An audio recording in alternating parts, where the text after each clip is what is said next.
আসসালামু আলাইকুম। Barishal dot news থেকে রাত ৯টার শীর্ষ সংবাদে আমি ফারহানা করিম তুলি। প্রথমে সংবাদ শিরোনাম, পরে বিস্তারিত।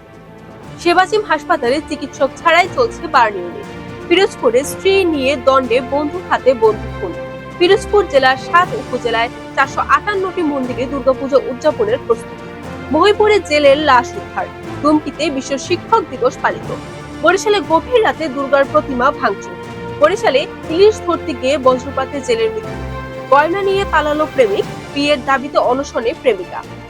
এতক্ষণ শুনলেন সংবাদ শিরোনাম, এখন বিস্তারিত। Burn and plastic surgery unit সূত্রে জানায়, ৩৫ বেডের এই ইউনিটটিতে নেই কোনো বিশেষজ্ঞ চিকিৎসক।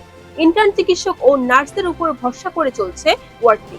ফলে সাধারণ ভুক্তভোগী রোগীদের সামান্য চিকিৎসার জন্য হতে হয় ঢাকামুখী। পিরোজপুরের ভান্ডারিয়ে এক বন্ধুর ধারালো অস্ত্রের আঘাতে জাফর আলী খান নামে অপর বন্ধুর মৃত্যু হয়েছে। এই ঘটনায় বৃহস্পতিবার রাতে নিহতের স্ত্রী লিপি আক্তার বাদী হয়ে ১৪ জনের আসামি করে ভান্ডারিয়া থানায় একটি হত্যা মামলা দায়ের করেন।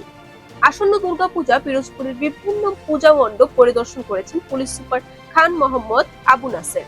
আজ শনিবার দুপুরে শহরের আকরাবাড়ি, কালীবাড়ি, রাজারহাট ও পালপাড়া পূজা মণ্ডপ পরিদর্শন করেন তিনি। পটুয়াখালীর মহিপুরে মোস্তফা খান নামে এক ব্যক্তির লাশ উদ্ধার করেছে পুলিশ। শুক্রবার দিবাগত রাত ৩টার দিকে লতাচাপলি ইউনিয়নের আলিপুর বিএফডিসি মৎস্য মার্কেটের সামনে থেকে তার লাশ উদ্ধার করা হয়। কাঙ্ক্ষিত শিক্ষার জন্য শিক্ষক স্বল্পতা পূরণে বৈশ্বিক অপরিহার্যতা, এই প্রতিপাদ্য পটুয়াখালীর দুমকি উপজেলা প্রশাসন ও শিক্ষা পরিবারের আয়োজনে বিশ্ব শিক্ষক দিবস ২০২৪ উপলক্ষে এক বর্ণাঢ্য র্যালি ও আলোচনা সভা অনুষ্ঠিত হয়েছে। বরিশালের বাকেরগঞ্জ দুর্গাপূজার প্রতিমা ভাঙচুর করেছে দুর্বৃত্তরা। এই ঘটনায় জিজ্ঞাসাবাদের জন্য শামীম খান নামে একজনকে আটক করা হয়েছে। শুক্রবার দিবাগত রাত ৩টার সময় উপজেলার পশ্চিম শ্যামপুর দেউরি বাড়ির সার্বজনীন দুর্গা মন্দিরে এই ঘটনা ঘটে। বরিশালে নদীতে ইলিশ মাছ শিকারে গিয়ে বজ্রপাতে এক জেলে নিহত হয়েছেন। শনিবার সকাল ৬টার দিকে মেঘনা নদীতে এই ঘটনা ঘটে বলে জানিয়েছেন মেহেন্দিগঞ্জ থানার ওসি এমাদুল করিম। পটুয়াখালীর বাউফলে বিয়ের দাবিতে প্রেমিক সাইফুল মোল্লা নামের এক যুবকের বাড়িতে অনশন করছে এক কিশোরী। শুক্রবার রাত 10টার দিকে ওই কিশোরী সাইফুলের বাড়ির সামনে অনশন শুরু করে।